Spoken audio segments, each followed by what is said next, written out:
ధనస్సు వారికి ఈ కొత్త సంవత్సరం, ఉగాది కొత్త సంవత్సరంలో పరాభావ నామ సంవత్సరంలో ఉండేటువంటి గ్రహస్థితి ఏ విధంగా ఉంది అని చెప్పి చూసుకున్నట్లయితే మీకు 3లో రాహువు, 4వ స్థానంలో శని, సప్తమంలో గురువు. ఆ గురువు కూడా జూన్ నుంచి అష్టమంలోకి మారుతాడు. మరియు నవంబర్ నుంచి రాహువు 2వ స్థానంలోకి వస్తాడు. ప్రజెంట్ భాగ్యస్థానంలో ఉండే కేతు అష్టమంలోకి వెళ్తాడు. దీనివల్ల మీకు కలిగే ఫలితాలు, తీసుకోవాల్సిన జాగ్రత్తలు, ఎటువంటి విషయాల్లో ఎలా ఉండాలి అనేటువంటి అంశాలు చెప్తుంది నేనైనప్పటికీ చెప్పిస్తుంది సాక్షాత్ లలిత అమ్మవారిగా భావిస్తూ, ఆ లలితాంబిక అమ్మవారి యొక్క అనుగ్రహం మీకు పరిపూర్ణంగా కలగాలని మనస్ఫూర్తిగా కోరుకుంటూ, ప్రధానంగా ధనస్సు వారికి సర్వసాధారణంగానే కొంత గురుబలం ఉంటుంది. ఎందుకంటే లగ్నాధిపతి గురువు కాబట్టి. అది కాకుండా ఇప్పుడు గురువు యొక్క దృష్టి కూడా ఉన్నందుకు కొంచెం ఇదేంటంటే గురువు ఉండే సిచ్యువేషన్ కొంత మారింది.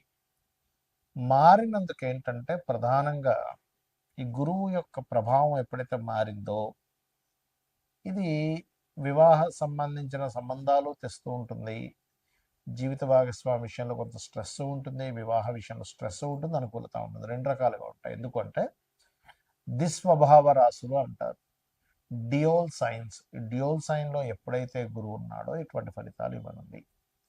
ఇక ఫినాన్షియల్గా మీరు ఏదైనా ఒక ప్రాపర్టీ కొంటున్నారు, లేకపోతే ఏదైనా ఒక విషయంలో ఒక నిర్ణయం తీసుకుంటున్నారు అనుకోండి, ఆ విషయాల పట్ల కాస్త జాగ్రత్తగా ఉండండి, గుర్తుపెట్టుకోండి.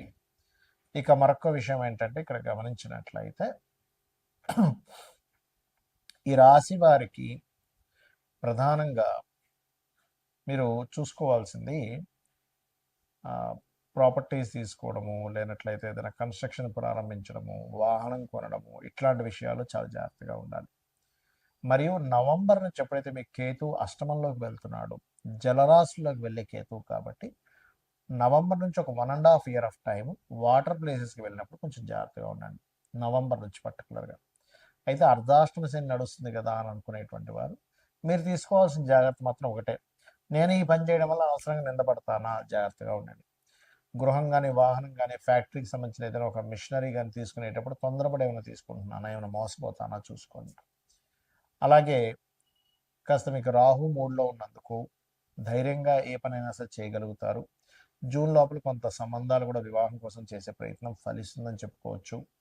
కాకపోతే ఎప్పుడైతే మీకు ఈ కర్కాటకంలోకి వస్తాడో సంతానం కోసం, ఎందుకంటే అష్టమంలోకి వచ్చినటువంటి గురువు ధనస్థానాన్ని చూస్తాడు, ఫైనాన్షియల్ గ్రోత్ ఉంటుంది. కాకపోతే కేతువు కూడా వచ్చి కలుస్తున్నాడు కాబట్టి కాస్త దత్తాత్రేయుడు యొక్క ఆరాధన, గణపతి యొక్క ఆరాధన చేస్తూ మీరు నిత్యము చేయవలసింది మాత్రం లక్ష్మీ నరసింహస్వామి యొక్క ఆరాధన చేయండి. ఖచ్చితంగా బాగుంటుంది. ఎందుకంటే పంచమం యాక్టివ్ అయింది అంటే రుణరోగ శత్రు స్థానాలు తగ్గిపోతాయి. రుణం ఉండదు, రోగం ఉండదు, శత్రువులు ఉండవు. మీరు లక్ష్మీ నరసింహస్వామి కరావలంబ స్తోత్రం చదువుకోవడం, లేదా మనసులో అనుకోండి చాలు, ఓం లక్ష్మీ నరసింహస్వామి అయి నమః అనుకోండి, అన్ని విధాలా మీకు బాగుంటుంది. ఇక్కడ ఏంటంటే ప్రతి ఒక్కరికి కూడా సంవత్సరం మారింది, నూతన సంవత్సరం వచ్చింది, ఇక్కడి నుంచి అయినా సరే లైఫ్ బాగుంటుందా అని చెప్పి ఆశపడుతూ ఉంటారు. మనిషి అభివృద్ధి అవ్వడానికి పడేటువంటి ఆశ ఎప్పుడు కూడా తప్పు కాదు. అయితే ఇక్కడ మీరు అర్థం చేసుకోవాల్సింది ఏంటంటే ఎంతసేపు కూడా ఏలినాటి శని, సర్పదోషం ఉంది, ఇవి ఒకటే కాదు, మీ పర్సనల్ చార్ట్లో గ్రహాలు ఏ రకంగా ఉన్నాయి అంటే లగ్నం ఎలా ఉంది, లగ్నాన్ని బట్టి మీ ఎదుగుదల చెప్తుంది. మీ ధనాధిపతి ఎలా ఉన్నాడు అంటే సెకండ్ లార్డ్, సెకండ్ హౌస్ శుక్రుడి యొక్క పరిస్థితి ఎలా ఉందనేది క్లియర్గా తెలుసుకోవాలి. దాన్ని బట్టి ఏమవుద్దంటే మీకు ఎందులో ధనయోగం ఉంది, ఏ రూపంలో మీరు ప్రయత్నం చేస్తే బాగుంటుంది, ఎప్పుడు మీకు రైట్ టైం, ఇవన్నీ కూడా తెలుస్తాయి. అలాగే మీరు చేసే ప్రయత్నాలు 3వ స్థానం. మీరు ఇక్కడ ఏంటంటే వాస్తు కూడా మనకు ప్రభావం చూపిస్తుంది. జాతకం బాగుందండి, వాస్తు బాలిన ఇంట్లోకి వెళ్ళానంటే ఏమవుతుందంటే కుండలో వాటర్ పోస్తున్నాము, కానీ కుండకి చిన్న చిల్లుంటే ఏమవుతుంది, కింద నుంచి వెళ్ళిపోతూనే ఉంటాయి. అలాగే వాస్తు బాగోనప్పుడు ఏమవుతుందంటే మీరు ఆ ఇంట్లో ఉన్నప్పుడు మీకు ఇబ్బంది కలుగుతూ ఉంటుంది. ఇక్కడ ఏంటి, మీరు ఏ డైరెక్షన్లో ఉండే ఇల్లు తీసుకోవాలి, ఎప్పుడు మీరు ప్రాపర్టీ తీసుకొని బాగుంటుంది, అసలు మీ పేరు మీద తీసుకోవచ్చా తీసుకోకూడదా, ఇవన్నీ తెలుసుకోవాలి ఇంట్లో. దాంతోపాటు ఇంట్లో ఏదైనా బాత్రూమ్స్ కొంతమందికి తెలియక ఫైనాన్షియల్గా ఎందుకు ఇబ్బంది వస్తుందంటే ఉత్తరంలో బాత్రూమ్లు ఉంటాయి, ఉత్తరంలో డార్క్ కలర్స్ ఉంటాయి, అంటే మనకి yellow, cream, red colours, pink colours ఇట్లాంటి ఉత్తరంలో ఉంటే అవాయిడ్ చేసేసి కంప్లీట్ వైట్ కలర్ ఉండేలా చూసుకోండి, ఖచ్చితంగా బాగుంటుంది. అలాగే మరొక విషయం ఏంటంటే ఇక్కడ సంతాన అభివృద్ధి ఎందుకు అవ్వట్లేదు? పంచమ స్థానం. రుణము, రోగము, శత్రుత్వం ఇవి ఎక్కువగా ఇబ్బంది పెడుతూ ఉంటాయి. వీటికి సంబంధించిన పరిస్థితి ఏమిటి?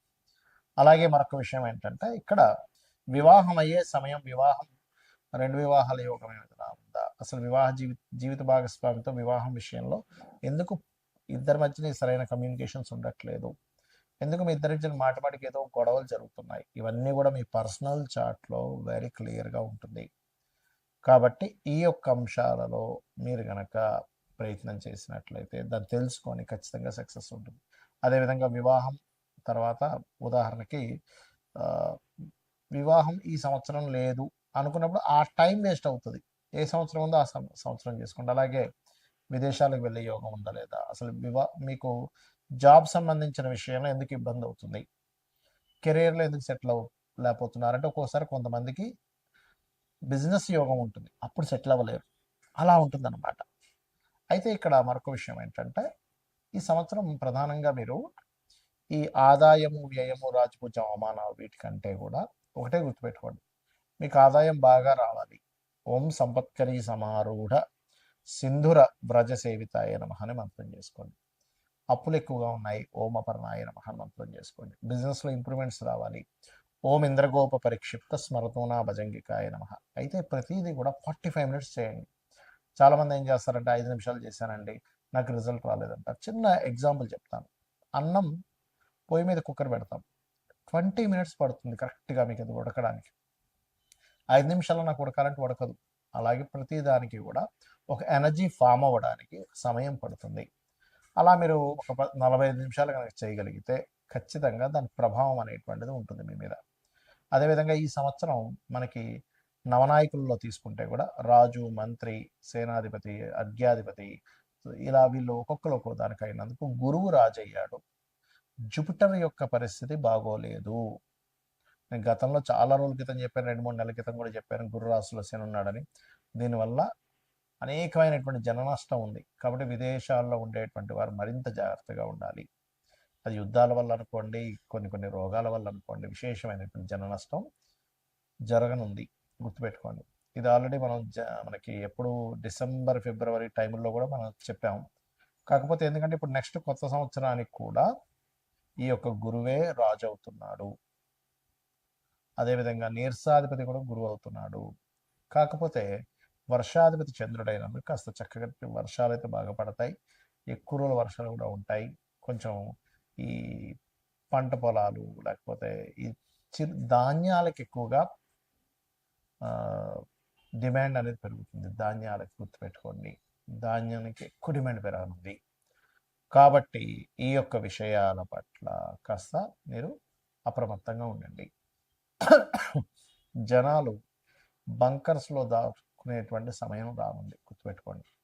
కాబట్టి ఈ విషయంలో జాగ్రత్తగా ఉండండి. ఇక మరొక విషయం ఏంటంటే మీరు జాతకమే తెలియదు, అప్పుడు ఏం చేయాలి? సింపుల్గా రోజు లలితా సహస్రనామాలు చేసుకోండి డైలీ, ఖచ్చితంగా బాగుంటుంది. అదేవిధంగా మనకి లాస్ట్ టైం మనం చెప్పుకున్నాం, ఒక 4-5 నెలల క్రితం కూడా చెప్పాను, సిల్వర్ రేట్ విపరీతంగా పెరగనుంది. మరలా బంగారం, సిల్వర్ రేట్లు ఒక రేంజ్లోకి వెళ్ళనున్నాయి, గుర్తుపెట్టుకోండి. ల్యాండ్ రేట్స్ కూడా విపరీతంగా పెరగనున్నాయి. కాబట్టి రెగ్యులర్గా లలిత చేసుకోండి, అన్ని విధాలా మీకు బాగుంటుంది. శ్రీమాత్రే నమః.